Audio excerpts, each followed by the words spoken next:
네, 2021 에듀테크 코리아 포럼 둘째 날 이제 오후 세션 시작하겠습니다. 저희 오전부터 AI, 인공지능에 관한 이야기를 나누고 있는데요.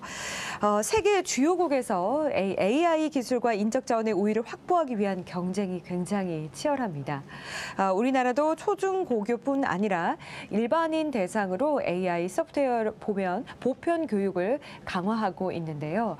동시에 대학 중심의 고급 인력을 확보하는 등의 정말 필사의 노력을 계속하고 있습니다. AI의 미래의 전략 분야를 인식하고 또 스템 교육, AI 기초교육 강화를 통해서 장기적인 AI 인력 양성에 힘쓰고 있습니다. 왜 AI를 공부해야 하는지에 대한 답은 이미 모두가 인식을 하고 있는데요. 오늘 이 세션에서는 어떻게 AI를 공부할 수 있는지 또 AI 인재 양성에 무엇이 중요한지에 대해서 이야기를 나눠보도록 하겠습니다. 저희 첫 번째 발표는 캘리포니아 대학교 어바인 캠퍼스 정보교육학과의 카일리 페플러 부교수님께서 준비를 해주셨는데요. AI 지원 교실 편성이라는 주제로 말씀을 해주시겠습니다. 카일리 페플러 교수님은 주로 예술, 컴퓨터 기술 그리고 흥미 주도 학습이 만나는 접점을 연구하며 연구단체인 크리에이티브 랩 통해서 청소년의 학습을 위한 도움을 제공하고 있고요. 또 다수의 수상 경력을 보유했고 주요 연구 성과가 교육, 기술 및 예술 분야 주요 저널에 실린 바 있으며 10권이 넘는 책을 집필했습니다. 아울러 국립과학재단을 비롯한 수많은 민간, 공공재단, 연방기관 그리고 업계 파트너의 지원을 받고 있습니다. 카일리 페플러 교수님께서는 현지 사정상 부득이하게 사전 녹화 영상을 보내오셨는데요. 교수님의 발표 영상 지금부터 함께 하시겠습니다.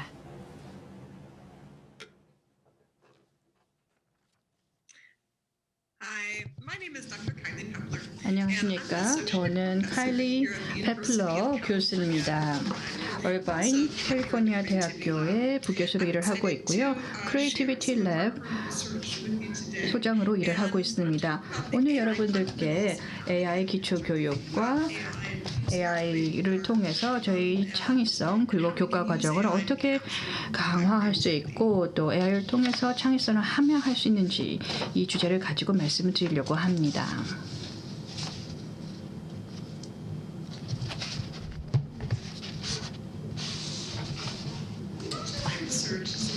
저의 대부분의 연구는 저희가 사용하고 있는 교재와 도구들이 창의적인 결과로 어떻게 이어지는지를 보고 있습니다. 어렸을 때 여러분들이 가지고 놀았던 도구 그리고 교실에서 사용했던 교재들이 얼마나 도움이 되고 있는지를 보고 있죠. 많은 연구 결과를 보게 되면은 장난감 자동차를 갖고 놀면 성인 돼서 물리학 이해하는 데 용이하다라고 알려져 있죠. 슈트 앤 레더와 같은 보드 게임을 사용하게 되면 많은 숫자가 들어가 있는데 수리하기 도움이 된다라고 하고 있습니다. 이 사진처럼 컵 가지고 또 놀다 보면은 질량이라든지 부피, 크기에 대한 감을 익힐 수 있다라고 알려져 있죠. 저희 선토적인 과학자들이 이런 이야기를 하고 있습니다. 즉 물리적인 세상과 저희의 사고력 간의 관계에 대해서 연구가 많이 나와 있죠. C. 페퍼 박사 같은 경우에는 AI 분야에서도 잘 알려져 있습니다만은 또 교육학에서도 굉장히 잘 알려진 분이시죠. 사고의 대상에 대해서 이야기를 하고 있습니다. 저희가 생각하고 있는 이런 그 사물과의 사고가 내재화된다라고 알려져 있죠. 인지적 도구는 저희 감각과 추상적 지식을 연결해주고 또 개인과 사회의 연결고리를 제공한다라고 하고 있습니다. 프레벨의 가벨을 예를 들어서 설명해 보겠습니다. 프레벨은 20세기 초 교육자였죠.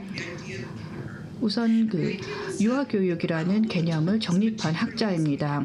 저희가 사용하고 있는 교재와 도구를 통해서 아이들이 이것을 가지고 놀면서 이 사고를 함양하고 또 물리 세계를 이해하고 또 교육의 세계를 이해할 수 있게 하는 것을 볼 수 있는데요. 이게 제1가배입니다. 지금 여기 매달려 있는 정육면체를 보시고 이걸 돌리게 되면 한참 돌다 보면 원기둥처럼 보입니다. 그렇게 함으로써 아이들이 다양한 놀이와 활동을 통해서 이 세상 주변을 이해할 수 있게 도움을 주는 거죠. 이러한 가베들은 점점 복잡해졌습니다. 이렇게 블로그로 진화해서 많은 가베들이 탄생을 하게 되었습니다. 많은 유명한 미국의 건축가들은 유아 교육 과정에서 가베를 접하게 됐고, 또 가베를 통해서 프랭크 우드 라이트라든지 프랭크 게리 같은 유명한 건축학자들이 이런 가베를 통해서 학습을 하고 이러는 그 사물에 대한 이해를 통해서 추후 많은 도움이 됐다라고 말을 하고 있죠. 이런 그 사물과 도구를 통해서 사고력을 증진시키고 또 저희가 어른이 돼서도 많은 영향력을 발휘하고 있는 것을 볼 수 있습니다. 그럼 스템 교실을 한번 들여다보겠습니다. 과학, 기술, 엔지니어링, 수학 교재들을 보게 되면 굉장히 유사한 교구들이 많습니다. 로봇도 있고요. 전기, 회로, PCB 보드 등과 같은 다양한 교구들이 나와 있죠. 그런데 아트 또는 공예가 들어가 있는 경우는 거의 없습니다. 그래서 저희 같은 경우에는 이 스팀 교육의 아트적인 요소, 그러니까 예술적인 요소들을 첨가를 했습니다. 그래서 새로운 툴들이 나와 있습니다. 여기 보시면 스퀴시 회로가 있습니다. 여기에는 이제 색깔이 들어간 점토를 가지고 활용을 하고 있죠. 그래서 소금이 들어간 소금 점토를 통해서 전도성을 구현하고 있고요. 윌리 패드, 아르두이노 같은 경우에는 전도성이 있는 실을 사용을 해서 연결을 하고 있습니다. 또 리틀비트 키트 같은 경우에는 자석을 통해서 작은 자석들을 연결해서 큰 구조물을 만들어내고 있습니다. 굉장히 또 좋은 도구들이 아닐 수 없습니다. 이렇게 예술적인 요소들, 아트가 스템에서도 반영이 되고 활용이 되는 것이죠. 그럼 이렇게 교육의 가능성을 보고 있으면 또 많은 분들이 궁금해하는 것이 이런 풍부한 학습의 효과를 어떻게 평가하느냐에 대해서 질문을 합니다. 많은 경우 제가 포트폴리오를 평가해왔죠. 그럼 아이들의 포트폴리오는 어떻게 평가하고 수집할 수 있을까요? 포트폴리오 평가는 구직 활동에 있어서도 또 대학 입시에 있어서도 많이 활용이 되고 있습니다. 아이들에게 피드백을 제공하거나 그리고 종합적으로 아이들이 뭘 만들어내고 있는지 결과물을 평가할 때 포트폴리오를 사용하죠. 포트폴리오는 정말 좋은 방법이지만 제한적이었습니다. 그래서 시험을 볼 때는 객관식 시험 평가 또는 빈칸 채우기를 많이 했습니다. 비용도 적고 시간도 적게 들어가기 때문입니다. 포트폴리오 평가는 사실상 비용도 많이 들고 시간도 많이 투입이 되는 것이 사실입니다. 그런데 저희가 AI를 도입하면서 새로운 가능성이 열리게 되었습니다. 과거에는 못했던 일들이 가능해지는 것이죠. AI는 여기 계신 분들 중에서 인공지능 또 AI를 잘 모르시는 분들이 계시다면 AI 같은 경우에는 기계를 지능화해서 인간 수준으로 다양한 지능을 제공하는 기술입니다. 저희가 모델을 만들어서 인간처럼 활용하는 것이죠. 인공적으로 이런 모델들을 활용하는 것입니다. AI는 교육을 전환할 수 있는 가능성도 있습니다. 지금 교육 맥락에서 많은 정보가 제공되고 있기 때문입니다. 그럼 이 데이터를 어떻게 포착하고 수집하고 모델을 만들어낼 수 있을까요? 그래서 저희 같은 경우에는 AI를 활용해서 포트폴리오 평가를 어떻게 발전시킬 수 있을지 고민해 왔습니다. 그 사례를 오늘 공유 드리려고 합니다. 이런 그 무형의 평가를 하면서 저희는 이런 무형의 평가가 어떻게 아이들이 뭘 배우고 있는지 평가할 수 있기를 기대하고 있고요. 직접 평가하지 않고도 평가가 가능하기를 보고자 합니다. 그럼 전기회로망에 대해서 먼저 보겠습니다. 어떻게 저희가 전기회로망 학습을 하고 있는지를 먼저 볼 텐데요. 우선 이 평가를 하는 데 있어서 AI 모델을 구축할 수 있는지 한번 살펴보았는데요. 여기 계신 분들 중에서 전기회로망을 잘 모르시거나 아니면 초등학교 졸업한 지 너무 오래돼서 잊어버리신 분들을 위해서 말씀을 드리자면 회로망에는 세 가지가 중요합니다. 전류가 흐르죠. 이렇게 전류가 전체 이렇게 흐름을 통해서 흐릅니다. 9V짜리 배터리에서 이렇게 스위치를 통해서 흐르고 전구로 흐르게 됩니다. 그리고 양극도 중요하죠. 이 극이 맞아야 됩니다. LED를 사용한다라고 한다면은 배터리에 음극, 양극이 LED 전구의 양극, 음극하고도 정렬이 되어야 됩니다. 플러스하고 플러스가 서로 맞아야 되고요. 마이너스도 마찬가지입니다. 그래서 마이너스 마이너스끼리 이 양극이 맞아야 됩니다. 그리고 마지막으로 회로망에 있어서 중요한 것은 연결이 되어야 된다라는 것입니다. 연결성이 중요하죠. 그래서 뭔가 여기서 끊어지게 되면은 전구가 꺼지게 됩니다. 연결이 약하기 때문이죠. 그런데 저희가 연결을 할 때는 그렇기 때문에 좀 단단하게 튼튼하게 연결하는 것이 필요합니다. 사실 저희는 이 회로망은 모든 전기공학에 있어서 또는 전기 교육에 있어서 중요한데 이 회로 개념에 대해서 가르치는 것이 쉽지는 않았습니다. 다양한 방법들을 통해서 공부를 하고 있지만 많은 경우 회로도를 통해서 학습을 하는 것이 사실입니다. 이렇게 테스트를 하고 회로 과학 실습을 해왔죠. 그래서 저희가 많은 연구를 하면서 이렇게 많은 키트들이 나와 있는 것을 볼 수 있습니다. 그래서 회로망을 배우는 데 있어서 스팀 키트라든지 회로 키트라든지 또 아트와 스템을 연결하는 다양한 키트들이 나와 있습니다. 그래서 앞서서 보여드린 키트도 있습니다. 이 텍스타일도 있고요. 그래서 바느질을 하는 것이고요. 또는 이렇게 자석을 붙이는 리틀 비트도 있고요. 똑딱이가 달린 스냅 서킷도 있습니다. hand to mind 같은 경우에는 교육 환경에서 많이 보셨을 겁니다. 미국에서 많이 사용하고 있는 인기 있는 키트입니다. 그리고 스퀴시 서킷 같은 경우에는 아까 말씀드린 고무 점토 플레이토를 사용하고 있습니다. 그래서 AI 모델을 구축하는 데 있어서는 실제로 테스팅을 해봐야 됩니다. 그리고 사람들이 직접 평가를 해봐야 되겠죠. 그래서 저희가 어떻게 설계를 했냐 하면요. 시험지를 만들었습니다. 그래서 시험지를 통해서 사전 테스트, 사후 테스트를 합니다. 그 사이에는 90분 동안 키트를 사용해서 아이들이 활동을 합니다. 250명의 아이들이 참여해서 각각의 키트별로 50명씩 저희가 무작위로 할당을 했습니다. 그리고 아이들이 이 활동하기 전에 키트를 만지기도 전에 사전 테스트를 받고요. 그리고 끝나고 나서 사후 테스트를 받습니다. 90분 후에 사후 테스트 시험을 본 것이죠. 그래서 이 아이들은 단순히 한 키트만의 경험을 가지고 평가를 받은 것이 아니고 한 키트를 경험을 했을 때 다른 키트에도 적용할 수 있는지도 봤습니다. 이렇게 결과가 나와 있는데요. 좌측이 시험 전이고요. 우측이 사후에 그린 테스트 그림이 되겠습니다. 좌측을 보시게 되면 LED가 배터리 케이스에 붙어 있는 것을 볼 수 있죠. 근데 이제는 이 회로가 흘러야 된다는 것을 알게 됐고 LED를 좀 적절하게 배치한 것을 볼 수 있습니다. 그래서 사전, 사후 테스트를 비교해 보시면 상당히 발전이 되어 있는 것을 보실 수 있죠. 그래서 키트별로 봤을 때 이 각각의 키트가 회로에 대해서 많이 도움이 됐는지 보고자 했는데요. 사실 논문에는 많이 나와 있지 않습니다. 놀랍게도 새로운 키트들, 시중에 나와 있는 많은 새로운 키트들은 학습에 도움이 된 것을 볼 수 있습니다. 유일하게 저희가 항상 학교에서 사용하고 있는 키트는 도움이 안 됐죠. 이게 상당히 놀라운 부분입니다. 직접 아이들이 학교에서 사용하고 있는 키트는 그렇게 양질의 교육으로 이어지지 않는 것을 볼 수 있는데 또 논문으로도 나와 있는 내용입니다. 뿐만 아니라 내가 사용한 키트만 아는 것이 중요한 것이 아니죠. 다른 곳에 적용도 할 수 있으면 좋겠죠. 그래서 저희 같은 경우에는 이 텍스타일 같은 경우 이전 적용도 가능한 것을 볼 수 있게 되었습니다. 그래서 미래의 학습에도 도움이 되고 개선이 되는 것을 볼 수 있죠. 그래서 자기가 사용하지 않은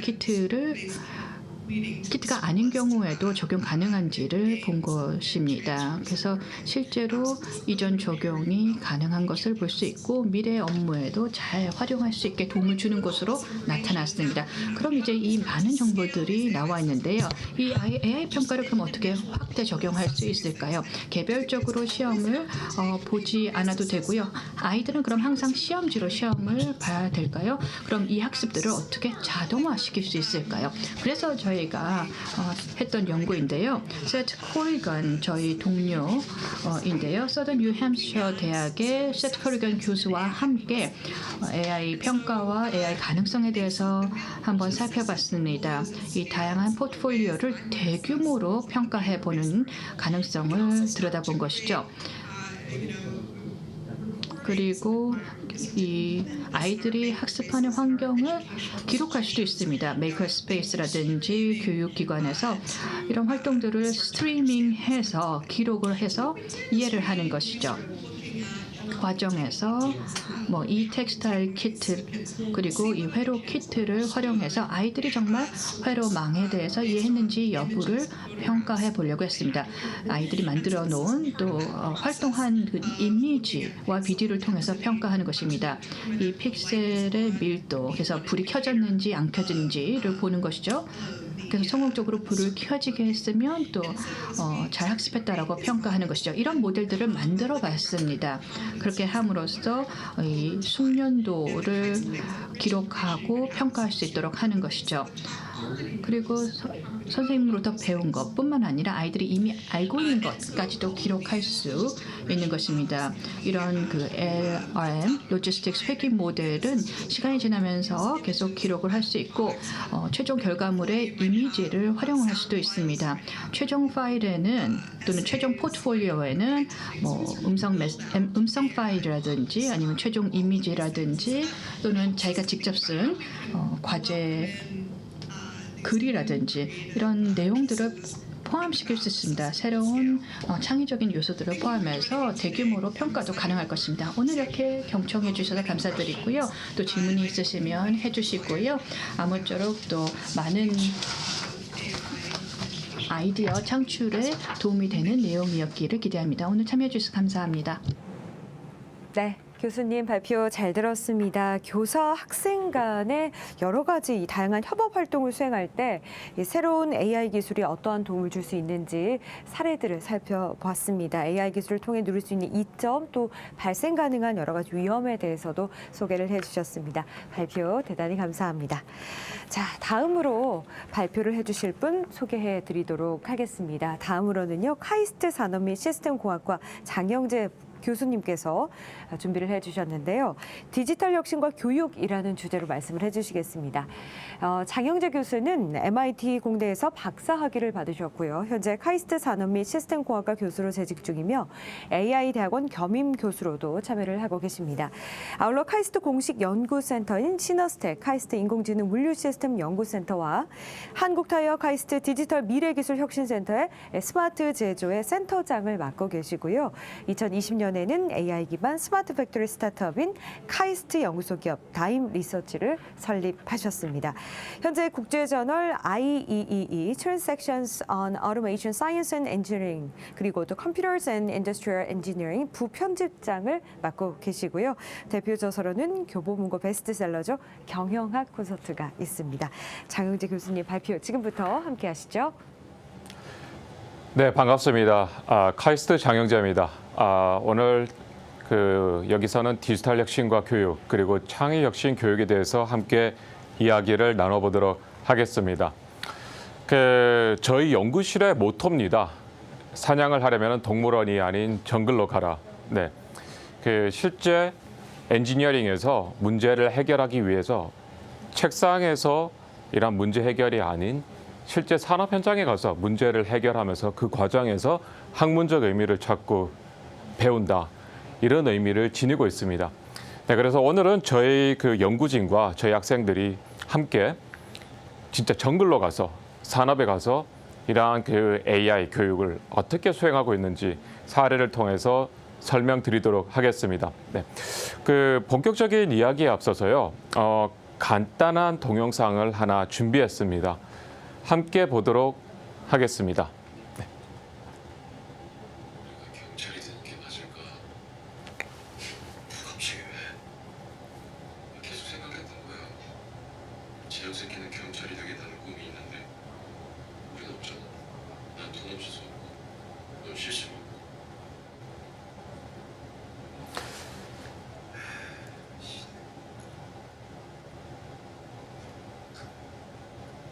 졸업해서 인간하면 계속 경찰인데 이게 맞는지 모르겠다. 나도 그게 재미없어. 하나야 뭐씨 쓸데없는 걸 가르쳐. 2년을 했는데 나갈 수도 없구나. 네, 영화 청년 경찰의 이 시작 부분입니다. 혹시 보셨는지요? 여기 나오는 학생들은 이 경찰대학의 2학년 학생들이고요.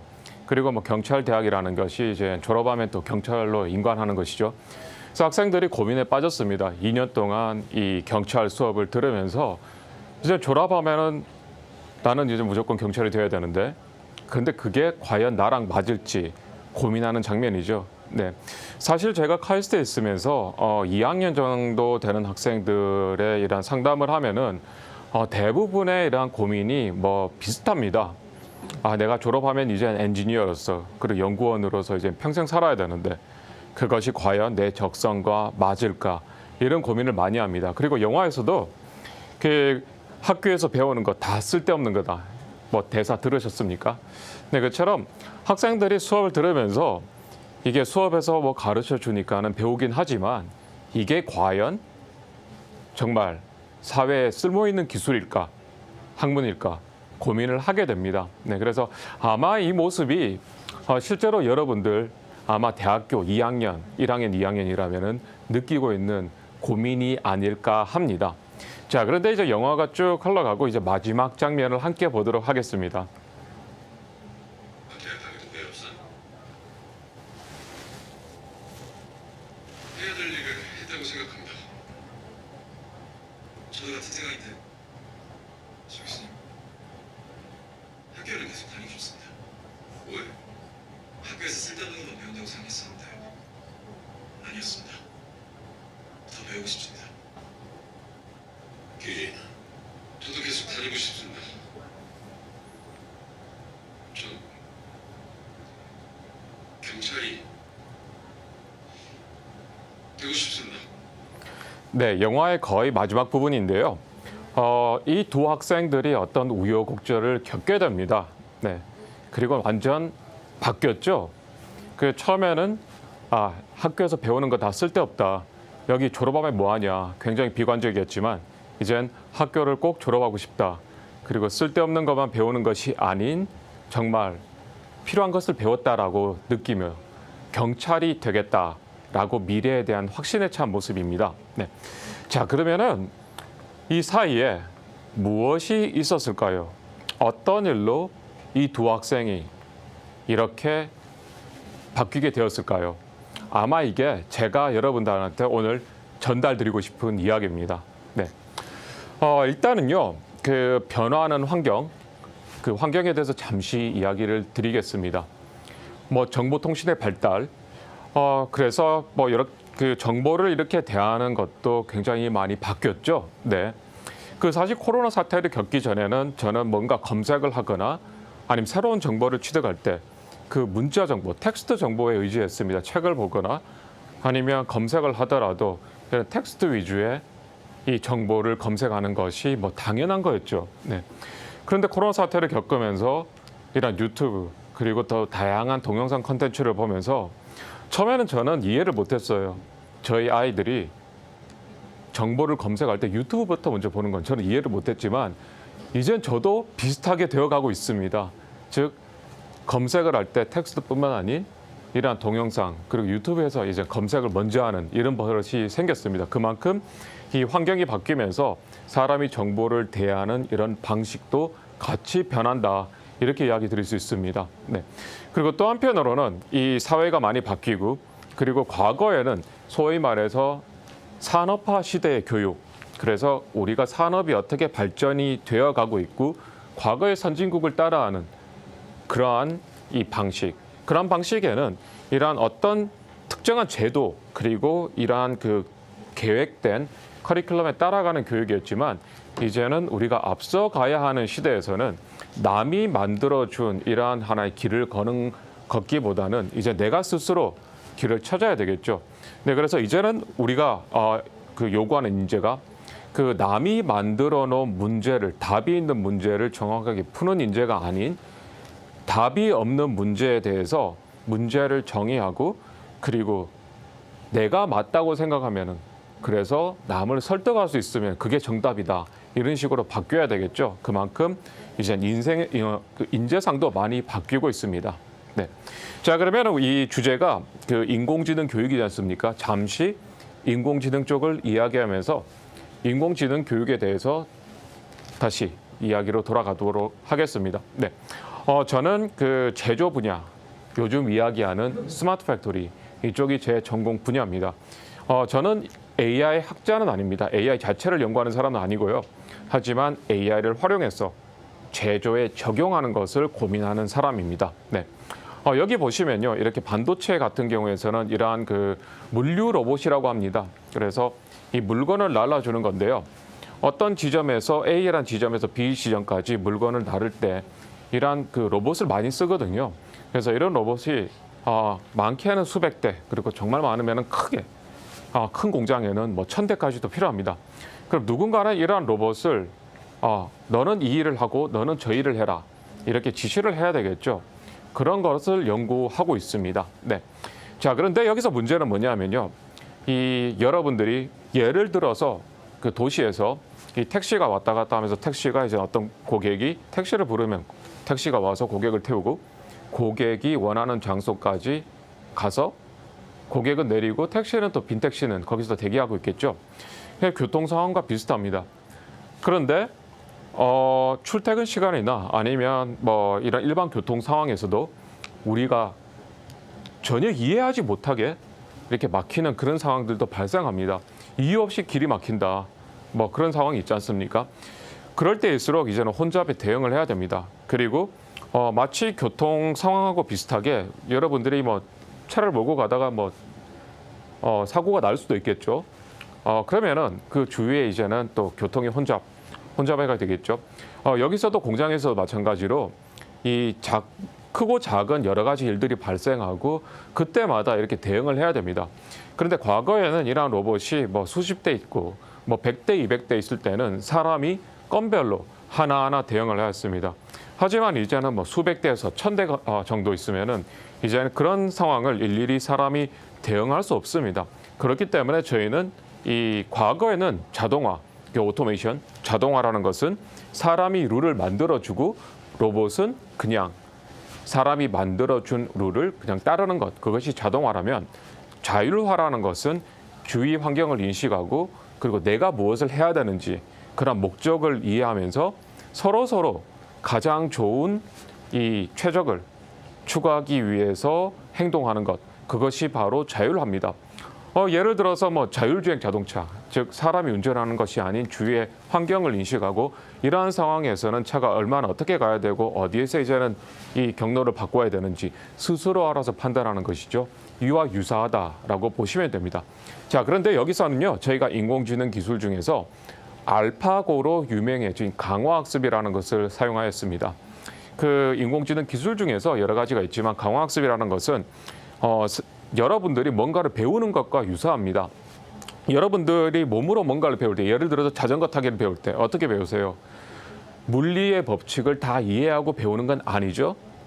네, 자전거를 타다가 자전거가 2도 옆으로 기운다. 그러면은 핸들을 12.5도 꺾고 오른발의 힘을 65.7N을 가한다. 이렇게 머릿속으로 막 계산하는 거 아니잖아요. 이렇게 하니 넘어지고 이렇게 하니 가고 그 감을 익히는 겁니다. 그거와 유사합니다. 네.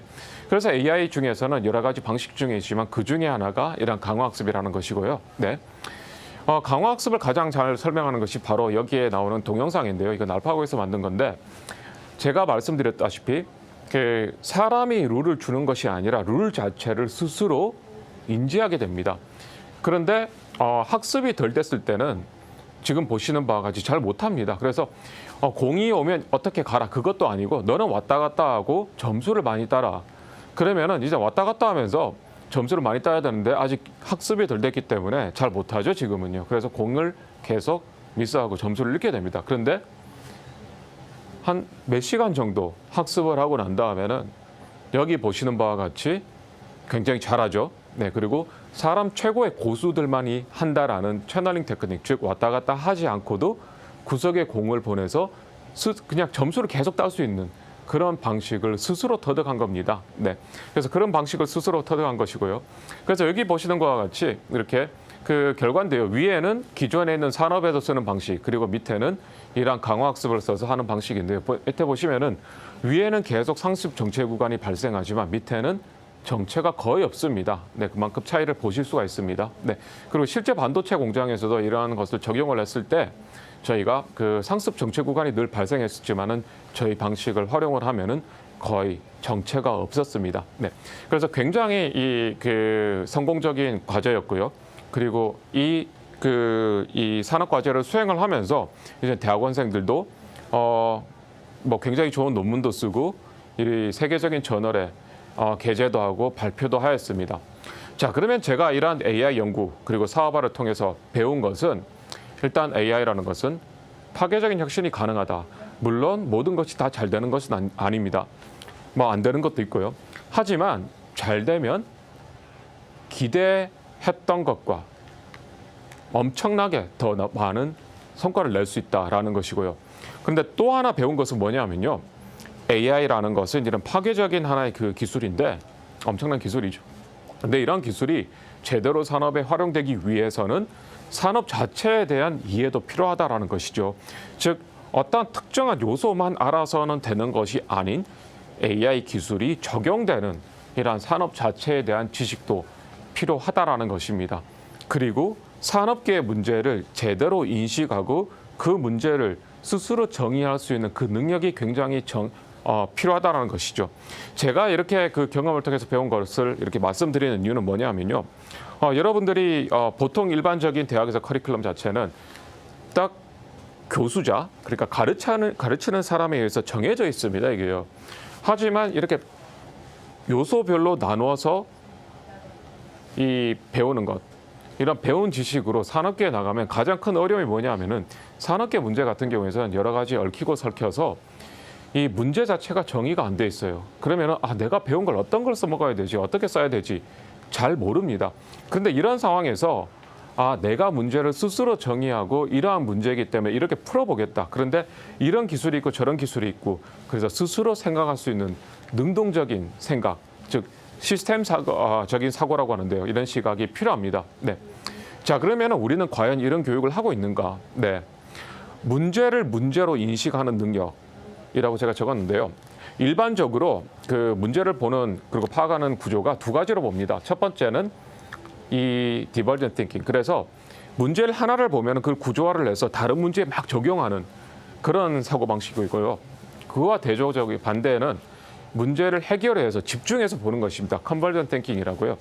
그런데 우리나라 교육에서는 문제를 쪼개서 과목을 쪼개고 섹션을 쪼개고 문제 유형을 쪼개고 학원에서 잘하는 것이죠. 그래서 어떤 하나의 분야에 집중해서는 굉장히 교육을 잘하고 있습니다. 하지만 문제는 여기 틀을 벗어나면은 학생들이 굉장히 힘들어요. 즉 확산적 사고에 대한 이러한 교육은 하고 있지 않다라는 것이죠. 즉 이것을 그 수렴적 사고와 확산적 사고에서 이 두 개가 같이 교육이 되어야 하지만 너무 우리 교육은 이러한 이 수렴적 사고에 집중하고 있다라는 것이고요. 그리고 또 한편으로는 어떤 상황에 대해서 불확실한 상황을 이렇게 받아들일 수 있는 그런 능력이 필요합니다. 그게 뭐냐면요. 이 책 뒤에 연습 문제를 잘 푸는 게 결코 공부를 잘하는 학생이 아니에요. 이거는 답이 있는 문제를 잘 맞추는 건요. 세상에 나가면 답이 없고 그리고 모든 것이 다 불확실합니다. 문제 자체도 있지만 사람들의 관계, 사회적인 관계, 여러 가지 맥락들 이런 굉장히 추상적인 것들에 대해서 스스로 받아들이고 세상이란 불확실하고 정답이란 없다라는 것을 인지해야 되지만 우리 교육은 뭔가 마치 모든 것이 답이 있는 양 가르친다라는 것이죠. 네. 자, 그래서 가장 이러한 것을 이 효과적으로 가르치는 것은 실제 문제를 경험하게 하는 것입니다. 실제 문제를요.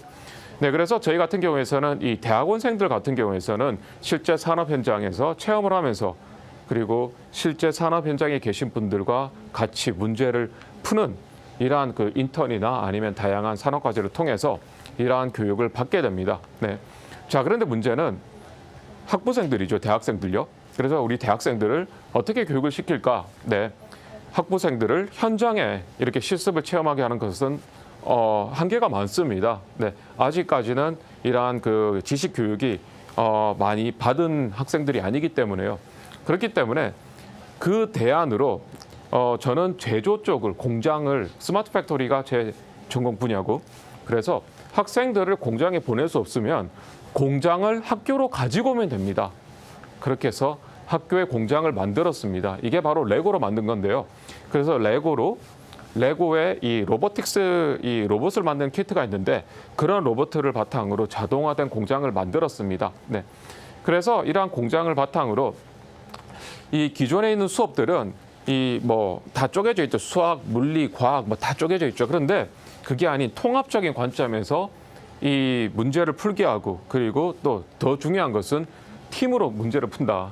그래서 서로 학생들끼리 디스커션하고 토론하고 그리고 문제를 스스로 정의하고 문제를 해결하는 이런 방식으로 교육을 커리큘럼을 만들었습니다. 그래서 여기 보시는 동영상이 이러한 그 학생들이 이제 실습하는 그런 환경이고요. 그래서 처음에는 학생들이 4인 1조로 이러한 공장을 마치 우리가 공장의 매니저다.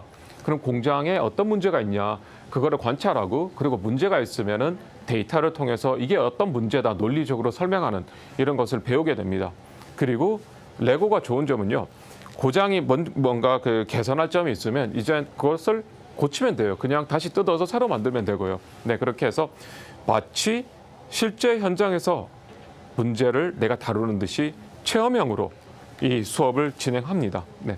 그리고 학생 그 그룹별로 끝나고 난 다음에 서로 이렇게 발표회를 하게 되고요. 그래서 이 학과에서 마치 축제처럼 이 학과 교수님들이 보시고 커멘트로 드리고 그래서 이렇게 함께 이 그 학기 말에 이제 각각의 조별로 수행한 과제에 대해서 발표하는 과정을 거치게 됩니다. 네. 그리고 이러한 과정을 이제 그 인공지능 수업으로도 이제 만들었고요. 그래서 여러 가지 다양한 활동들을 하고 있습니다. 레고를 기반으로 여러 가지 이 실험 실습 도구들도 만들고요. 네. 그리고 학생들이 이제 이 로봇을 만들어서 스스로 또 학습하는 로봇들 이런 것들도 많이 만들고 있습니다. 학생들의 반응은 극과 극입니다. 네. 이 좋아하는 학생들도 있고요. 굉장히 싫어하는 학생들도 있어요. 이 책상에 앉아서 이 문제풀이에 익숙한 학생들은 굉장히 조금 적응을 조금 못하는 학생들도 있고요. 그에 반해서 여러 가지 조금 뭔가 내 아이디어를 뭔가 한번 해보겠다 이런 적극적인 이 태도를 보이는 학생들도 있었습니다. 네, 그렇기 때문에 여기에 대해서 평가는 저는 뭐 제가 하기보다는 이제 학생들이 사회에 나가서 평가를 하는 게 좋겠죠. 네, 그런데 다행히도 졸업생들이 사회에 나가서 이 수업에 대해서 굉장히 긍정적인 평가를 합니다. 대부분이 처음에는 제가 수업을 들을 때 너무 힘들었고 조별로 같이 하는 것도 힘들었고 그리고 또 정답도 없이 이게 뭔가가 이제 이 공부를 뭐를 배우는지도 처음엔 잘 모르겠다 하지만 사회에 나가서 보니 이게 정말 그 사회에 있는 그 산업에서 실제로 이제는 이 들어가서 겪어보니 이 수업이 그 가장 많이 도움이 됐다 이런 평가를 꽤 많이 받고 있습니다. 네. 그리고 여러 가지 이제 다양한 활동들도 하고 있고요. 그리고 또 카이스트 내에 이런 공장을 또 반도체 공장에서 사용하는 이런 실험 실습 도구를 바탕으로 실제 실험도 이렇게 진행을 하고 있습니다. 네, 그래서 이제 교수의 역할이 과거에는 이러한 그 학문의 이제 변화가 많이 없을 때는 과거에 이제 외국에서 공부를 하고 한국에 오면은 그거를 뭐 10년, 20년 동안 가르칠 수 있었지만 이제는 한 2년도 못 갑니다. 그러면 이제 교수의 역할은 좋은 교육을 할 수 있는 환경을 만들어 주는 것이 교수의 역할이 아닐까 합니다. 네, 그래서 몇 년 동안의 이러한 노력으로 또 이러한 실습 환경도 구축을 하고 있습니다. 그리고 또 한편으로는 이제 디지털 교육, 그래서 코로나 사태로 직접 실험을 못 하기 때문에 그래서 이러한 교육들을 실제로 이제 할 수 있도록 그래서 여기 동영상을 보시면요, 이 VR과 AR을 기반으로 그래서 실제로 실제 이제 상황에서 저는 설명을 하고 그리고 학생들은 이러한 상황을 그 스마트폰으로 보면서 그 스마트폰으로 보면은 이 홀로그래픽 이미지, 그래서 3D 이미지가 나옵니다. 그래서 그걸 바탕으로 여기 보시면은 이 학생이 보면은 여기 오른쪽에 있는 것이 이 스마트 디바이스, 태블릿 PC나 아니면은 이 스마트폰으로 보는 거거든요. 그래서 이게 바로 나오고 그래서 함께 저와 수업을 할 수 있는 이런 디지털 기술을 활용한 교육도 실험 중에 있습니다. 네. 네, 그래서 마지막입니다. 이러한 교육이 이 세머 페퍼트 교수의 컨스트럭티비즘, 그래서 세머 페퍼트 교수는 MIT의 AI 학자이기도 하지만 또 교육자이기도 하고요. 근데 이분이 이런 이야기를 했습니다. 이 지식은 결코 전달되는 것이 아닌 구성되는 것이다. 어떻게 구성되냐? 소셜 액티비티로. 네, 그래서 이 단지 책상에 앉아서 뭔가 이제 단순 암기, 이것은 지식을 받아들이는 것이 아니다라는 것이죠. 내가 적극적으로 생각을 하고, 그리고 또 중요한 것은 사회적인 인터랙션, 학생들과 그리고 교수와 또 상호 간에 이야기를 하고 대화를 하고 이 과정 속에서 형성이 된다. 컨스트럭트 된다. 이것이 샘 페버트 교수의 철학이고요. 그런 철학을 어떻게 보면 저 같은 경우에는 실천하고 있다. 이렇게 말씀드리고 싶습니다. 네, 네 마지막입니다. 네, AI라는 것이 굉장히 큰 기술 중에 하나입니다. 네, 그러면 요소 기술이죠. 어떤 특정 기술요. 자, 그런데 어떤 특정 기술이 나오면 많은 학생들이 이 기술자가 되려고 합니다. 비교를 하자면은 과거에 토목공사를 할 때는 삽질로 토목공사를 하다가 이런 포크레인이 개발이 됐어요. 하나의 어떤 특정한 기술이죠. 그러면은 많은 학생들은 포크레인 기사가 되려고 하고 기업들은 포크레인을 구매를 하려고 해요. 그런데 아무리 포크레인 기사가 많고 포크레인이 많아도 토목공사를 하는 그 프로세스 그리고 보는 시각 이 바뀌지 않으면 무용지물입니다. 교육도 마찬가지죠. 그만큼 어떤 특정한 교육이 있으면 그 교육이 이제 활용될 수 있는 그런 큰 틀을 이해할 수 있는 그런 교육이 필요하다라는 것입니다. 네, 자 그럼 다시 이 처음에 이제 동영상으로 들어가서 처음에 학생들은 굉장히 교육에 대해서 비관적이었지만 마지막에는 경찰이 되고 싶습니다. 그리고 학교에서 쓸데없는 것만 배운다고 생각했는데 그게 아니다 바뀌었죠. 그 사이에 갭을 메꾸는 거는 바로 이러한 실제 문제를 통한 체험을 통해서 동기부여 그리고 현장을 통해서 내가 어떤 일을 할 수 있다라는 하나의 자각 그것이 아닐까 합니다. 네, 이렇게 제 이 이야기를 마치도록 하겠습니다. 네, 감사합니다. 네, 장영재 교수님 발표 잘 들었습니다. 스마트 팩토리 교육 굉장히 흥미롭습니다. 공장을 학교로 가져온다. 이런 발상이 너무나 좋고요. 지식은 전달되는 것이 아니라 상호 소통 그리고 이야기, 토론을 통해서 이렇게 구성되어진다라는 말 굉장히 마음에 와닿았습니다. 지금 현재 학교를 다니고 있는 대학생으로서 장영재 교수님의 강의 너무나 와닿네요. 좋은 강의 감사합니다라고 이지원 님이 또 말씀을 남겨주셨습니다. 잠시 후 토론 시간, Q&A 시간에 더 많은 이야기 나눠보도록 하겠습니다. 자, 이제 다음 발표를 소개해드리도록 하겠습니다. B2 트랙의 이제 마지막 발표가 되겠는데요. 서원고등학교 교육정보부 김종혜 선생님께서 준비를 하고 계십니다. 고등학교에서의 인공지능 탐구 수업 사례라는 주제로 발표를 준비해 주셨는데요. 김종혜 선생님은 고려대학교 컴퓨터 교육학 박사로 교과서 집필자이시면서 경기도 중등 인공지능 융합교육연구회 대표 교사이십니다. 10년 동안 과학고등학교에서 정보과학 영재, 인재 양성에 힘썼으며 2020년부터는 일반계 고등학교 학생들의 미래 경쟁력을 갖출 수 있도록 인공지능 융합교육 방안에 대해서 연구, 교수 학습에 적용을 하고 있습니다. 현장 중심의 지식과 경험을 바탕으로 전문적 학습 공동체 및 전국 교사 대상으로 학교에서 활용 가능한 정보, 또 인공지능 교수 학습 사례, 지도 방안을 강의하고 계십니다. 김종혜 선생님 모시고 발표 전해 듣도록 하겠습니다. 안녕하세요. 용인 서원고등학교에 근무하고 있는 정보기사 김종혜입니다. 저는 인문계 고등학교에서의 인공지능 탐구 수업 사례에 대해서 발표하고자 합니다. 작년에 정부는 인공지능 인재 양성을 위한 핵심 역량으로 컴퓨팅 사고력, 문제 해결력, 데이터 리터러시, 변화적 적응력, 공익적 사고력에 대해서 발표를 하였습니다. 그러면서 인공지능 교육을 크게 두 가지 관점으로 제시를 하였는데요. 모든 사람들이 인공지능에 대한 기본적인 개념과 특징, 인공지능을 이용하여서 문제를 해결할 수 있는 능력을 가질 수 있는 교육, 그리고 전문 인재 양성과 타 분야에서의 융합 교육이 중요하다고 하였습니다. 그래서 저희 본교에서는 인공지능 교육을 크게 두 가지 관점으로 보았습니다. 모두를 위한 인공지능 소양 교육과 개개인에 집중하는 인공지능 프로젝트 학습을 진행을 하였습니다. 모두를 위한 인공지능 소양 교육은 정보교육 과정의 성취 기준을 기반으로 하여서 인공지능 교육 내용 요소를 탐구하고 그 탐구 활동을 수행하는 거였고요. 개개인에 집중하여서 한 인공지능 프로젝트 학습은 인공지능 융합 탐구 프로젝트를 진행을 하였습니다. 첫 번째는 인공지능 소양 교육으로서 제가 정보교육 과정의 성취 기준을 기반으로 인공지능 탐구 수업을 한 사례를 말씀드리도록 하겠습니다. 인공지능에 대해서 내용 요소를 재구성하기 위해서는 그 방향성이 중요하다고 생각을 했습니다. 그래서 인공지능 기초 교육 과정에 있는 방향을 함께 연계를 지었는데요. 인공지능 기술이 가지고 있는 사회적 역량, 인공지능의 윤리적 성찰, 그다음에 인공지능을 가지고 있는 문제 해결에 관련된 기초적인 지식을 알아야 된다라는 방향성을 같이 연계를 하였습니다. 그 과정에서 정보교육 과정의 성취 기준을 기반으로 하여서 인공지능 교육 내용 요소를 추출을 하였고요. 인공지능 기초 교육 과정의 내용 요소와 연계하여서 같이 수업을 디자인하였습니다. 이렇게 수업을 디자인하기 위해서 평가를 몇 가지 진행을 했는데 오늘 발표에서는 인공지능 탐구 활동에 관련된 부분만 평가에 대해서 말씀드리도록 하겠습니다. 본교에서는 정보가 고등학교 3학년에 있습니다.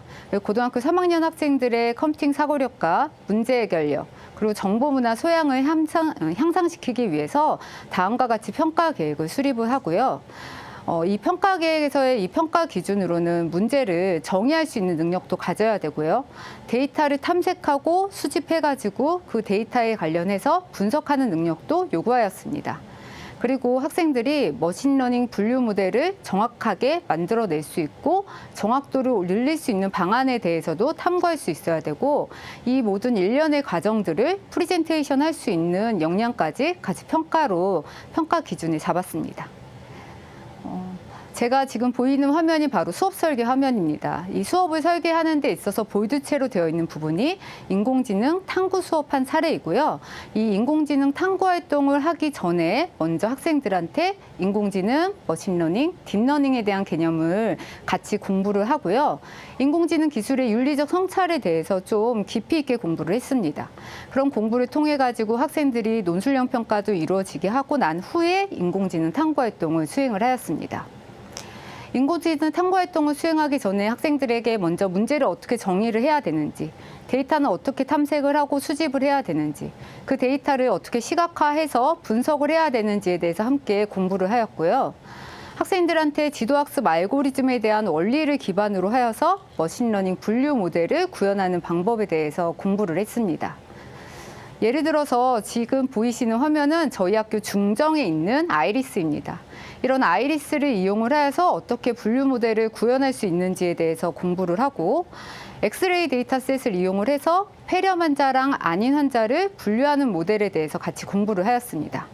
이렇게 여러 가지 사례들을 가지고서 공부를 한 후에 학생들이 개별적으로 탐구 활동을 수행할 수 있도록 하였습니다. 각각의 주제에 대해서 탐구 활동을 수행할 수 있도록 문제를 정의하고 데이터를 탐색할 수 있는 시간을 가지게 하였고요. 그 데이터를 실제적으로 시각화하고 분석하는 것뿐만이 아니라 정확도 높은 머신러닝 분류 모델을 만들기 위해서 어떤 것을 해야 되는지, 그리고 자신이 이 탐구 활동을 하는 동안에 머신러닝 알고리즘에 대해서 어떤 부분을 공부했는지에 대해서 프레젠테이션 할 수 있도록 하였습니다. 몇 가지 사례를 보여드리도록 하겠습니다. 양송이 버섯이랑 표고버섯밖에 모르는 학생이 난 버섯에 독성이 있는 버섯과 식용버섯을 알고 싶다라고 하면서 분류한 모델을 만들기도 하였고요. 기계공학과를 진학하고자 하는 학생은 그 로봇 데이터를 이제 찾았습니다. 이 로봇 데이터를 찾아가지고 벽에 로봇의 센서가 어떤 센서가 동작을 하는지에 대해서 분류하는 모델을 만들었습니다. 이 학생 같은 경우에는 수많은 데이터가 많았는데 그 데이터에 대한 클렌징 작업을 상당히 하는데 많은 시간을 투여를 했고요.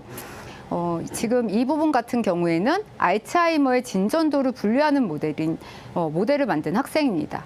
사실 이제 알츠하이머의 MRI 데이터셋을 이용을 해가지고선 분류 모델을 만들었는데 정확도가 높지는 않았습니다. 근데 이 활동이 의미가 있었던 부분은 이 MRI 데이터셋이 더 많이 필요하다라는 얘기와 더불어서 인공지능이 의료 분야에서 어떠한 역할을 수행해야 되는지에 대한 부분과 알츠하이머가 MRI 데이터셋뿐만이 아니라 화학적으로 알츠하이머를 진단하는 부분과 비교 분석을 할 필요가 있다라는 성찰 일지가 있어서 이제 소개를 해드립니다.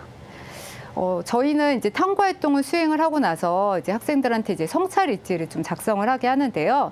그 성찰 일지 중에서 문과를 지향하고자 하는, 문과에 진학을 하고자 하는 학생들을 대상으로 했던 성찰 일지 몇 가지만 말씀드리도록 하겠습니다. 이 학생 같은 경우에는 본인이 직접 문제를 정의를 하고 데이터를 수집하고 그 다음에 데이터를 분석하는 것뿐만 아니라 머신러닝을 분류하는 모델을 만들어서 정확도를 높이는 이런 일련의 과정이 자신의 문제 해결 능력을 향상시켰다라고 얘기를 했었습니다. 이 두 번째 이 성찰이 씨는 경제학자가 꾸민 학생입니다.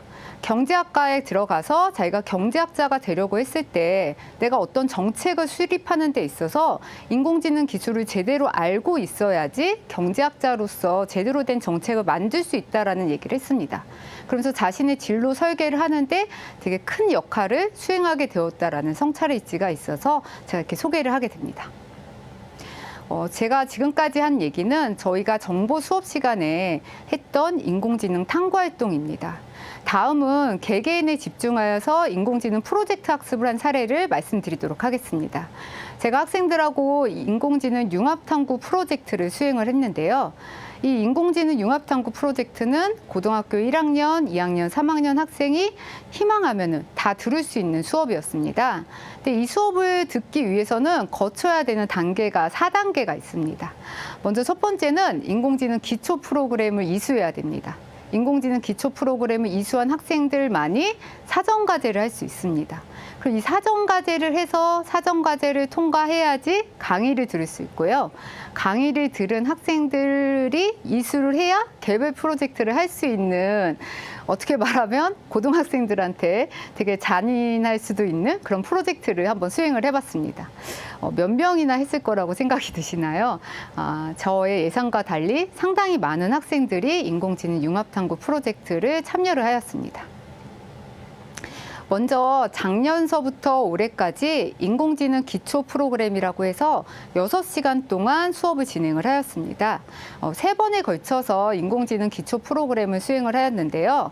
학생들한테 인공지능, 머신러닝, 딥러닝의 개념을 가르쳐 주는 것뿐만이 아니라 파이썬 프로그래밍과 그다음에 케라스 라이브러리로 분류 모델을 구현할 수 있도록 신경망 모델을 설계하는 것을 같이 공부를 했습니다.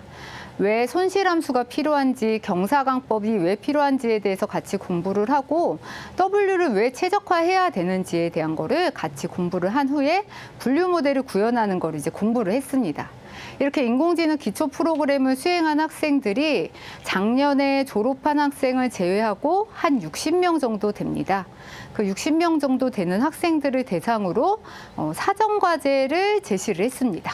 이건 올해 한 내용인데요. 제가 2주 동안의 시간을 줬습니다. 혹시 이 화면에서 이 영상의 시간대가 보이시는지 모르겠지만 이 사전과제를 제가 안내한 영상인데 이 영상은 약 1시간 정도입니다.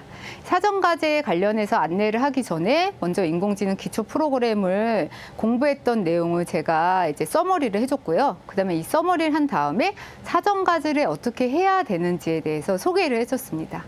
학생들한테 연구 배경도 찾아야 되고 주제도 탐색을 해야 되며 그다음에 데이터셋도 찾아야 됩니다. 그것뿐만이 아니라 논문이라는 것을 학생들이 처음 읽긴 하지만 논문도 리뷰를 해야 됩니다. 또 기존 신경망 모델을 분석하는 것까지 제가 사전과제로 제시를 했습니다. 네, 제가 이렇게 하고 나서 과연 한 5명 할까라는 생각을 사실은 했습니다. 5명 할까라고 생각을 했는데 생각보다 많이 했습니다. 먼저 학생들한테 주제를 탐색하거나 논문의 그 데이터를 탐색할 수 있기 위해서 다양한 사이트들을 제가 학생들한테 소개를 해줬습니다. 이 데이터 사이트를 소개를 해주고 어떻게 데이터를 탐색해야 되는지에 대해서 안내를 했고요. 논문을 탐색하는 방법에 대해서도 학생들한테 소개를 했습니다. 국내 논문을 찾는 학생들이 훨씬 많지 않을까라는 생각이 들어서 국내 논문을 탐색하고 그다음에 그 논문에서 앱스트랙은 뭔지, 서론은 뭔지, 관련 연구란 무엇인지, 연구 방법이나 연구 결과가 무엇인지에 관련해가지고 설명을 해주면서 연구란 무엇인지에 대해서 이제 설명을 해줬습니다. 그러면서 또 한편으로는 해외 논문을 찾는 학생들을 위해서 구글 스칼라에 있는 논문을 탐색하는 방법에 대해서도 안내를 했습니다. 이렇게 해서 제가 사전과제를 2주 동안 학생들한테 제시를 했는데 약 30명 정도의 학생들이 이 사전과제를 수행을 했습니다. 이 사전과제를 수행한 한 사례를 하나 보여드리도록 하겠습니다. 이거는 저희 학교 1학년 학생입니다. 논문이라는 게 뭔지도 모르는 처음 본 상황이었는데 이 사전 과제를 수행한 내용 중에 일부입니다. 합성곡 신경망을 이용해서 손 제스처를 분류하는 모델을 연구하고 싶다라고 주제를 정했습니다. 연구 배경과 연구 동기를 보면 VR의 탈 핸드 컨트롤러를 위한 손 제스처 분류 모델이 필요하다라고 되게 명확하고 구체적으로 적어 있고요. 관련 논문을 찾기 시작을 했는데요.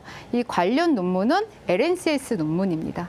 LNCS 논문을 찾아가지고 학생이 이제 연구 그 논문을 읽는데 성찰일지에 뭐라고 썼냐면 처음에 무슨 말인지 하나도 몰랐다. 그러면서 그 논문에 있는 참고 문헌을 계속 찾아가면서 그리고 계속 검색을 통해 가지고 이 논문이 무엇을 의미하는지에서 공부하는 동안에 본인의 역량이 많이 향상되었다라는 얘기를 하게 되었습니다. 이렇게 사전 과제를 수행한 학생들을 대상으로 해서 제가 이제 강의를 이제 진행을 하게 되었습니다. 오프라인으로 강의를 하고 싶었는데 이제 상황상 그럴 수 없어서 온라인으로 이렇게 강의를 진행을 하게 되었는데요. 케라스 라이브러리를 기반으로 해가지고선 신경망 모델을 설계하고 구현하는 과정에 대해서 같이 공부를 했습니다. 클래시피케이션 모델에 관련된 실습을 2가지 정도 가지고선 학생들하고 구현하는 과정, 또 설계는 어떻게 해야 되는지에 대해서 이제 같이 공부를 하게 되었고요. 또 선형회계에 관련된 모델도 같이 이제 공부를 하게 되었습니다. 그리고 이제 좀 더 중점적으로 학생들한테 소개했던 내용은 바로 CNN의 원리입니다. 합성고 신경망에 대한 원리를 제대로 이해해야지 학생들이 모델을 설계할 수 있을 거라고 생각이 들어서 CNN의 원리를 좀 중점적으로 학생들하고 이제 공부를 하고 다양한 예제를 이용을 해서 CNN 모델을 설계하고 구현하는 과정을 같이 공부를 했습니다. 이렇게 해서 저희가 케라스 라이브러리를 이용을 해가지고 신경망 모델을 설계하고 구현하는 것만 한 건 아니고요. 학생들이 낸 사전 과제를 가지고 저희가 다시 공유하고 피드백하는 시간을 가졌습니다. 지금 가장 왼쪽에 있는 주제가 학생들이 처음에 사전 과제로 냈던 주제 중에 일부입니다. 이 주제를 가지고선 제가 연구 주제라는 것은 연구에 대한 대표성을 띄워야 되고 그리고 자신의 연구가 어떠한 차별화를 가지고 있는지에 대해서 명확하게 표현해줄 필요가 있다라는 얘기를 한 다음에 자기 평가를 시켰습니다. 이렇게 수치로 보이는 부분이 1에서 0 사이에 이제 자기 평가를 한 부분입니다. 나의 연구 주제가 내가 대표성을 가지고 있는지에 대한 거나 어떤 차별화를 가지고 있는 건지에 대해서 학생들이 이제 자기 평가를 한 다음에 다른 동료 평가도 같이 하게 되었습니다. 다른 친구의 연구 주제를 보고 어떻게 생각하는지에 관련해서 서술형으로 이제 피드백을 받게 했고요. 나중에는 이제 저도 같이 피드백을 하고 나서 학생들이 주제를 이제 변경을 할 수 있도록 하는 시간을 가졌습니다. 그 다음에 학생들에게 탐구 활동을 수행하기 위해서 서로는 어떻게 해야 되는지, 연구 동기와 배경은 어떻게 들어가야 되는 것과 관련 논문은 왜 찾아야 되는지에 대해서 같이 공부를 했습니다. 그리고 연구 방법과 연구 결과가 어떻게 표현돼야 되는지에 대해서도 같이 공부를 한 다음에 포스터를 작성하는 방법에 대해서 수업이 진행이 되었습니다. 이렇게 해가지고 총 12시간 정도의 인공지능 융합탐구 프로젝트의 강의가 이제 끝나게 되고 학생들은 일주일 동안 개별 프로젝트를 하는 시간을 가지게 되었습니다. 어느 정도 사전 과제랑 그다음에 강의를 통해 가지고 연구 주제랑 그다음에 연구의 데이터셋 같은 거 그다음에 관련 논문에 관련해 가지고선 좀 많이 탐색이 되어 있는 상태였기 때문에 학생들은 이 일주일 동안에 신경망 모델을 설계하고 구현하는 부분에 조금 더 집중을 하게 되었고요. 자신의 연구를 정리해 가지고선 포스터로 라이팅을 하고 그다음에 프레젠테이션을 해서 저희가 또 성찰까지 같이 하는 시간을 가지게 하였습니다. 저는 이 포스터를 학생들이 작성한 거를 이제 학교에다가 이제 전시를 하게 되었는데요. 저희 학교 선생님들하고도 함께 공유를 하고 싶어가지고 제가 선생님들께 칭찬 스티커를 드렸습니다. 칭찬 스티커를 보시고 나서 주제에 관련해가지고 아니면 연구에 관련해서 매력적인 부분이라던가 열심히 한 학생에게 칭찬 스티커를 이제 붙이는 이런 행사를 했는데요. 이런 행사를 통해 가지고 학교 공동체가 함께 인공지능에 대해서 관심을 가지기를 바랬습니다. 제가 이제 학생들이 이제 한 28명 정도가 이제 개별 프로젝트를 수행을 했는데요. 그 중에 몇 가지 제가 소개를 해드리도록 하겠습니다. 첫 번째는 제가 사전과제에서도 소개했던 학생의 포스터입니다. VR의 탈 핸드 컨트롤러를 위한 CNA 기반의 손 제스처를 분류하는 모델입니다. 학생은 이 부분에 대해서 신경망 모델을 설계해서 구현하는 것뿐만이 아니라 본인이 직접 손 데이터를 이미지를 가지고선 분류가 제대로 되는지 안 되는지에 대해서 확인 작업을 했습니다. 근데 이제 하다 보니까 이미지를 증강도 시켜봤는데도 불구하고 안 되는 부분이 있다라는 걸 찾아내게 된 거예요. 그래서 지금 보이는 이 손 같은 경우는 그 학생 손입니다. 그 학생 손을 이용을 해가지고서 더 다양한 데이터를 수집을 하게 되고 그 다음에 데이터를 더 좀 정렬화시키고 뭐 어떻게 해서든지 좀 정확도를 높이기 위한 노력을 많이 기울였습니다. 그런 것들에 대해서 이렇게 영상으로도 이렇게 발표를 이렇게 하게 되었습니다. 두 번째는 언어 장애인과의 의사소통을 위한 어떤 수화 이미지 서비스가 필요하다, 수화 서비스가 필요하다라는 거를 기반해서 만든 모델입니다. 그래서 학생들이 이제 수화 이미지에 관련해서 분류 모델을 만든 사항이고요. 이 세 번째는 안질환을 가지고 있는 사람들이 백내장인지 녹내장인지 아니면 정상인지에 관련해서 진단하는 시스템을 만들었습니다. 안질환에 관련해가지고 뭐 예를 들어서 안과의 전문의가 뭐 어떤 전공이 다르더라도 이 부분에서 진단 서비스가 있다면 보조적인 역할로서 큰 역할을 수행할 것이다라는 기반으로 안질환을 하게 되고 이 친구 같은 경우에는 이 모델을 구현하기 위해서 추가적으로 되게 많은 알고리즘 공부를 한 학생입니다. 이렇게 상처를 분류하는 모델을 만든 학생도 있고요. 지금 이 학생 같은 경우에는 도로에 이제 안전한 경로를 탐색하기 위해서 이제 운전을 하고 가다 보면 저희가 도로에 균열이 있으면은 교통사고가 날 수 있잖아요. 그래서 이제 도로 균열에 감지할 수 있는 모델을 구현한 학생입니다. 근데 이 도로 모델의 감지를 구현하는 모델을 만들기 위해서 데이터셋을 좀 다르게 만들었습니다. 데이터셋을 다르게 만들어서 어떤 것이 더 정확도가 높은지에 대해서 학생이 따로 이렇게 비교 분석하는 연구를 한 부분입니다. 마지막으로 유방암 초음파 진단 사진을 가지고서 이제 진단을 하는 그런 연구를 수행한 학생인데요. 이 학생은 1학년 학생입니다. 1학년 학생이고 이 학생은 이 연구를 수행하기 위해서 그 논문을 검색을 하다 보니까 이제 어떻게 하다 보니 SCI 논문까지 이제 읽게 된 상황이 된 거죠. 그래서 이제 논문을 읽는데 너무 어려운 거예요. 그래서 논문을 읽으면서 공부를 하기도 하고 자기가 정말 궁금한데 이 부분에 대해서 이해가 안 된다 그러면은 그 논문 저자에게 직접 메일을 보내가지고 자신의 궁금증을 해결한 학생이기도 합니다. 그러면서 마지막에 성찰일지에 자기 17년 인생의 레전드 프로젝트였다라는 얘기를 이제 하기도 하였습니다. 제가 이제 몇 가지 인공지능과 관련된 융합탐구 프로젝트와 관련된 포스터를 이제 발표를 했는데요.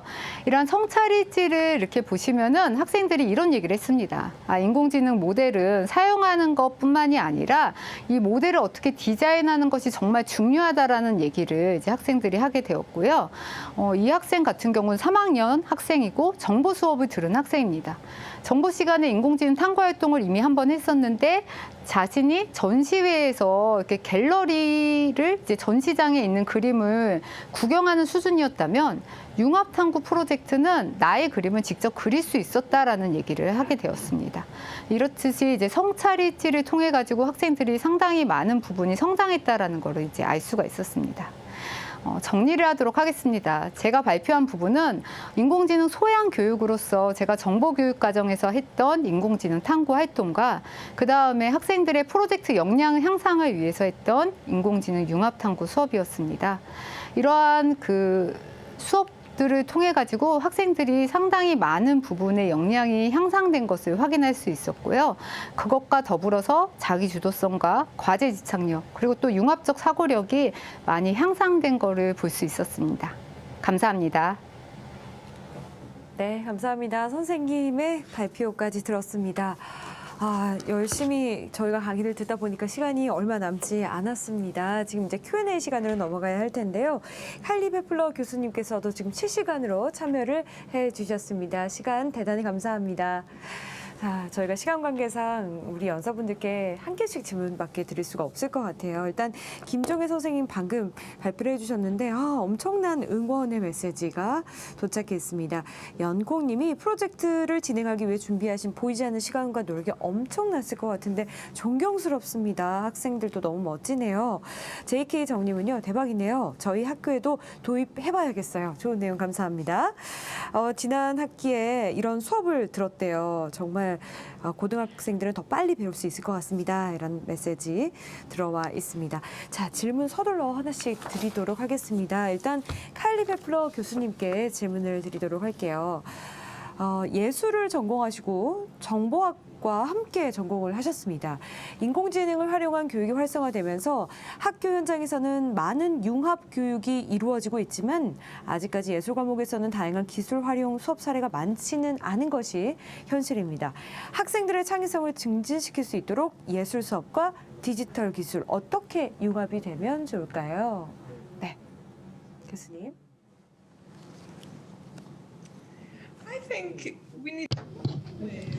네, 제가 봤을 때는 새로운 교재들이 추가되는 것이 필요합니다. 저희 툴킷에 많은 새로운 도구들이 추가되는 게 필요하죠. 정보학 그리고 공학 쪽에서 많은 교재들을 새롭게 발명을 하고 있습니다. 예를 들어서 로봇을 페인트하거나 또는 어떻게 예술을 도입할 것인지를 생각하는 것이 필요하죠. 새로운 도구들을 소개하고 도입하는 것이 필요하다라고 생각합니다. 그 과정에서 저희가 계속 반복해서 발견하고 있는 사항은 단순히 예술을 장식처럼 추가하는 것만으로는 충분하지 않다는 것이죠. 스템에 대한 참여도를 심화시키는 것이 필요합니다. 스템 결과, 그러니까 학습 결과가 굉장히 향상되는 것을 제가 목도하고 있다는 것이죠. 예술을 포함함으로써요. 네, 답변 대단히 감사합니다. 말씀을 잘 들었습니다. 네, 지금 질문이 정말 역대급인 것 같아요. 시간이 별로 남지 않은 것이 참 아쉽습니다. 일단 장영재 교수님께 질문이 꽤 많이 들어와 있는데요.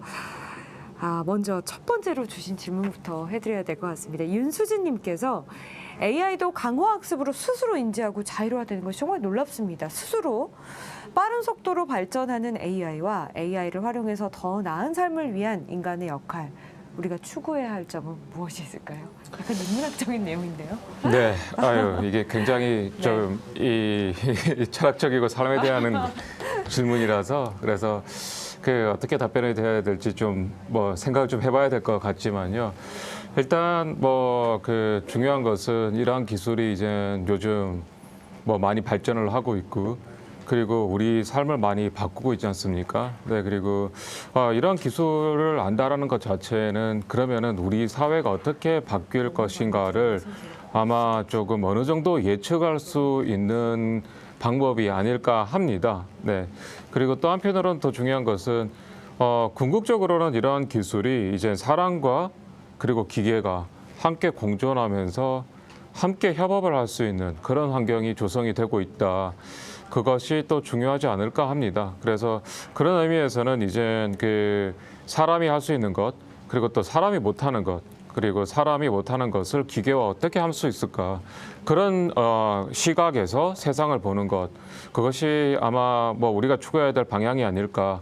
이렇게 답변드리고 싶습니다. 네. 네. 함께 조화돼서 살아가야 할 것 같습니다. 아까 선생님 말씀하신 것처럼 수업을 하기 위한 교수를 도와줄 수 있는 또 도구로 사용할 수도 있을 것 같고요. 그런 측면에서 말씀을 해주신 것 같습니다. 윤수진님의 질문에 대한 답이셨고요. 김종혜 선생님 고르기가 너무 어렵습니다. 일단 고등학생들과 함께 이런 시도를 해봤다는 거에 대한 엄청난 감사의 메시지 그리고 칭찬의 메시지 정말 놀라움의 연속입니다. 이런 메시지가 굉장히 많아요. 프로젝트에 참여한 60명의 학생들이 실제 반응, 효과 궁금합니다. 이지원 님이 질문을 주셨어요. 프로젝트에 참여한 학생들은 28명이었습니다. 인공지능 기초 네. 프로그램은 이제 60명 정도가 졸업생 제외하고 한 60명 정도 됐었는데 그 사전 과제가 제가 이제 하는 것 중에 하나가 애들의 이제 한계를 잘 안 짓습니다. 어디 한번 해봐라라는 생각을 가지고선 사진 과제를 제공을 했는데 그거를 이제 30명 정도의 학생들이 이제 수행을 했고요. 그 중에 이제 28명의 학생이 이제 지원을 하게 되었습니다. 근데 이 학생들이 그 마지막 개별 프로젝트까지 하고 나서의 성찰일지를 쓰는데 너무 할 말이 많았나 봐요. 막 3장, 4장씩 성찰일지를 썼는데 자신이 이렇게 좋아서 밤을 며칠까지 새어 본 적은 처음이다라고 얘기한 학생들도 있었고, 사실은 이제 고등학교 3학년 학생들 같은 경우에는 이제 수시에서 만약에 자기소개서에서 자신의 진로 활동과 관련된 그 교내 활동으로 사실 이 인공지능 융합탐구 프로젝트를 거의 대부분이 작성을 해서 지금 할 정도로 되게 의미 있는 활동이었다라는 얘기가 상당히 많았습니다. 굉장히 고무적이네요. 이런 내용도 들어와 있어요.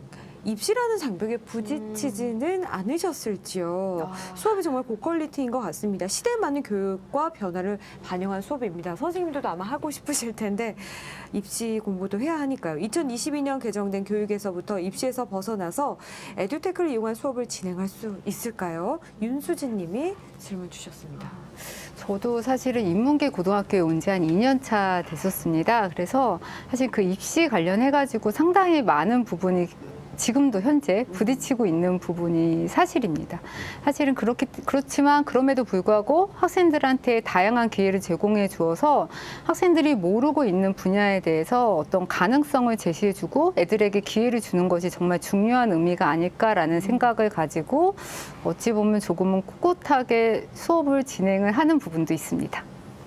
네, 꿋꿋하게 길을 가고 계십니다. 지금 좋게 길을 닦아주고 계시는 거라고 생각을 하고요. 다른 선생님들도 네. 응원을 받으셨으면 좋겠습니다. 자, 이렇게 얘기하다 보니까 시간이 다 됐어요. 응원의 메시지 참 많이 주셨습니다. 리안님께서 칼리 교수님께 Thank you very much for your wonderful presentation 이런 메시지 주셨고요. 역시 산디 아비토님도 Thank you very much to all the presenters 이런 응원의 메시지. 지식은 전달되는 것이 아니다. 지식은 구성되어지는 것이다. 공감합니다. 장영재 교수님. Thank you so much, Professor. 그리고 선생님의 열정을 응원합니다. 감사합니다. 김종혜 선생님. 감사합니다. 이렇게 한마음으로 이렇게 응원을 해주시고 좋은 의견, 메시지 보내주셨습니다. 자, 이렇게 해서 이번 트랙도 마무리를 하도록 하겠습니다. 함께 해주신 연사분들께 감사의 말씀을 드리고요. 저희 잠시만 쉬었다가 10분 정도 쉬었다가 2시 10분에 다음 트랙 진행하도록 하겠습니다. 고맙습니다.